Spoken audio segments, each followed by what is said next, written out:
Hi guys, happy new year. How does 2023 look like? Well, from my end, honestly, I am super excited. Why am I excited? Because I cannot wait to see what this year holds really.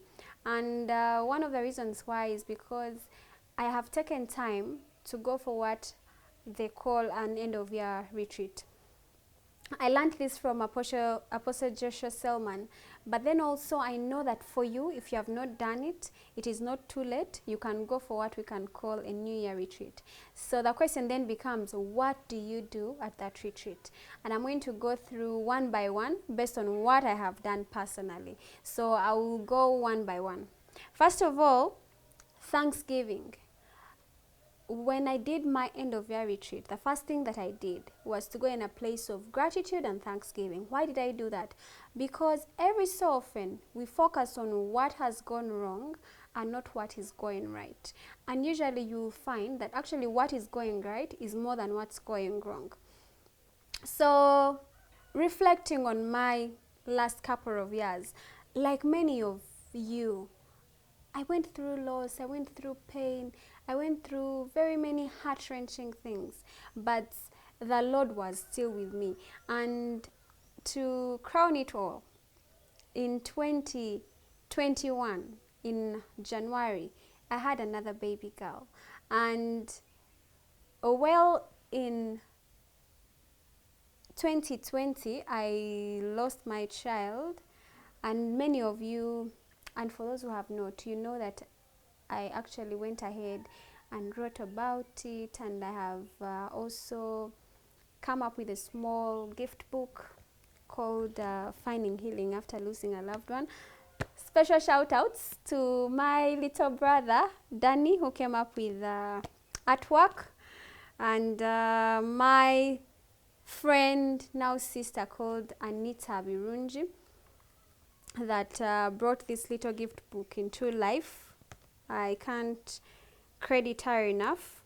And of course, so many other people, my friends, my family, my spouse, and everyone else that has been able to walk with me as I sought healing and eventually managed to put my message and my lessons into this little gift book. So that was one of the things I was very grateful for. One, that I was able to put my lessons down in a gift book that I can share with so many people out there.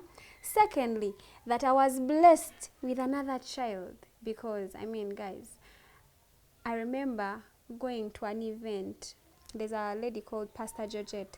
So during that period when I lost my child, she had a baby, and together with a community of friends, we went to visit her to see her child. And guys, for the first time in my entire life, I craved, I desired another child to call me mommy. And for me to be able to have that blessing, to have that gift of carrying this child that I now have, is something to be utmostly grateful for. So yeah, that's one of the things I did during my gratitude period, during my Thanksgiving, as I did my end of year retreat. Of course, I can't forget the fact that I still have a job. I know many people lost their jobs. I can't forget to thank God that I have my grandparents, I have my parents, I have my siblings, I have my spouse, I have work colleagues, I have a community of friends. Guys, I have special friends. I can't mention all of them, but I am grateful for all those as well. For all the networks that I have, I don't take them for granted. So during that time of my retreat, I actually took time to thank God for every single thing, every single beautiful thing in my life. So even you, I hope that you make time to do that. And then secondly, I went through a period of assessing my journey generally. I reviewed my life 360 degrees. Reviewing my life meant I look at my mental growth, my spiritual growth, my character development, everything about me, And of course, guys, I'll be very candid with you. The one thing that cut across was that while I grew in so many areas of my life, the one thing that I hadn't prioritized and that I probably still struggle prioritizing was my health. But when I talk about health, I don't talk about I didn't go to the hospital, no. Well, we focus on mental health, we do physical health. The one thing I honestly believe I didn't really focus on was fitness, body goals. Anyway, so, and well, after that, after doing that review and being very candid with myself and saying that, you know, this particular thing, fortunate, you did not do as you must have done, I decided that this year I'm actually going to get back 100% into healthy exercising routines. So guys, you are my accountability partners. So if you see I'm not doing things I should be doing, please remind me. So yeah, I'm going to be very intentional about fitness, but especially dance. I want to learn how to dance. So yeah, I'll be doing a bit more dancing this year. Yeah, what else? So I did a whole review of my year and how I have progressed. So I hope even you can be able to get to that point of reviewing your whole year, how you progressed, and of course choosing to progress forward. Yeah, and then also the other thing was I did go through a period of reviewing my assignment and purpose. Guys, I don't know about you, but for me, every little thing that happens to me, I try to connect dots. And you will bear with me. Maybe it's because I'm an overanalyzer, I overthink things, but I like to put things together.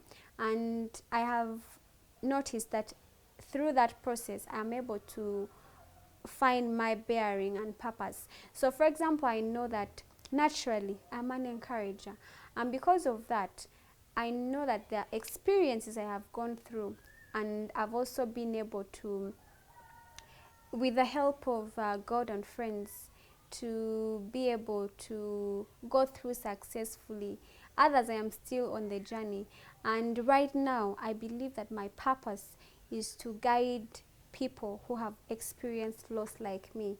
And through reviewing my assignments, I have been very intentional about that. And this year alone, my hope and prayer is that I'll be able to journey with other people who have gone through similar experiences, that I'll share with them my story, encourage them on their healing journey. And it's because of that that I've also decided to come up with as a healing session that I'll be conducting on a monthly basis with people who have gone through loss. So if you know anyone who may be able to benefit from these healing sessions, please go ahead and share with them a link for registration. And I'm really excited and I look forward to growing and healing with them.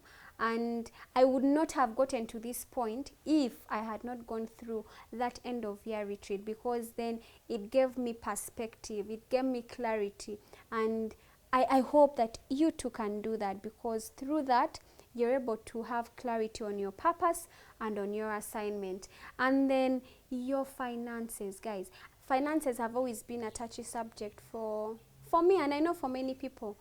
So if you're employed, I know usually we wake up very early in the morning to go and work, get some money, and once we get that money, we are thinking about the people that we've left home if we have families.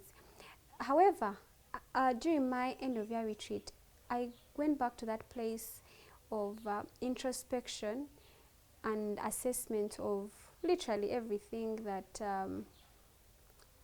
I get based on my current job.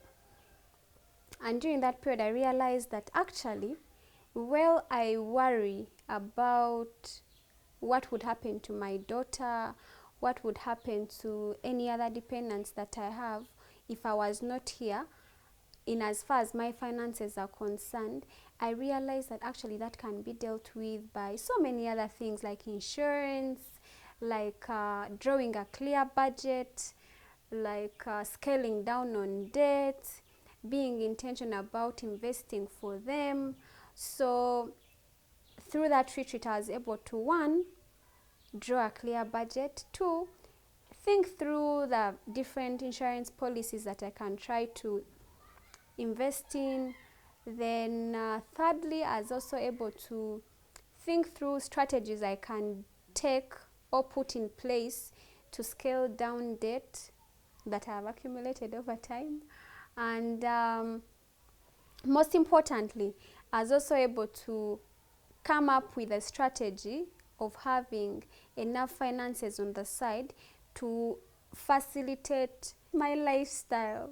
And part of this lifestyle really is for me to be able to live peaceably, be able to give, be able to enjoy the little good things that I would like, to be able to enjoy myself while I'm still here, but also making sure that the things that I need to take care of are well taken care of. So even you out there, I hope that once you take this New Year retreat, you're able to come up with strategies that will make you live peaceably, because sometimes the struggle is real. But I hope that through your retreat, like I have been able to go through it, you're able to categorically plan for your finances. And then lastly, but very importantly, I was able to review my friendships, my connections, my relationships, the people around me. And through this process, I was also able to plan and see how I'll be intentional about the connections that I want to keep, the relationships that I would like to keep, those that have been instrumental in my life, those that are on the edge, those that I need to rebuild, those that I need to be accepting and let go. So it was an interesting journey, and I'm excited to see what this year is going to have for me based on the things that I was able to run through during my retreat. And I hope you too can have your New Year retreat and go through those different things. You can even add to the list, because I mean all of us are different. So even you have particular things that you are probably thinking about, these were mine, but they could also be able to guide you. So I hope that you will have that, and that it will also continue to spur you on a journey of personal growth and development. But most importantly, that once you have that retreat, it will make everything easy and seamless through the year 2023. I wish you a beautiful new year. I wish you a thriving 2023. I wish you everything beautiful that your heart desires. I love you, and I wish you everything beautiful. Happy New Year once again.